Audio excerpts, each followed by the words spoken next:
کہنے لگے اسے سب کے سامنے پیش کرو تاکہ لوگ اسے دیکھ لیں۔ کہا اے ابراہیم، کیا ہمارے معبودوں کا یہ حال تم نے کیا ہے؟ ابراہیم نے کہا بلکہ ان کے اس بڑے بت نے ایسا کیا ہے، سو ان سے پوچھ لو اگر یہ بولتے ہوں۔ یہ سن کر وہ اپنے ضمیر کی طرف پلٹے اور کہنے لگے حقیقتاً تم خود ہی ظالم ہو۔ پھر وہ اپنے سروں کے بل اوندھے ہو گئے اور ابراہیم سے کہا تم جانتے ہو یہ نہیں بولتے۔ ابراہیم نے کہا تو پھر تم اللہ کو چھوڑ کر انہیں کیوں پوچھتے ہو جو تمہیں نہ فائدہ پہنچا سکتے ہیں اور نہ نقصان؟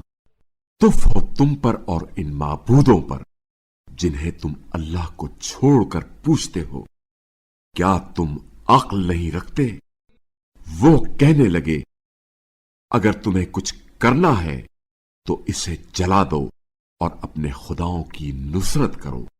ہم نے کہا اے آگ ٹھنڈی ہو جا اور ابراہیم کے لیے سلامتی بن جا، اور انہوں نے ابراہیم کے ساتھ اپنا حربہ استعمال کیا اور ہم نے خود انہیں ناکام بنا دیا۔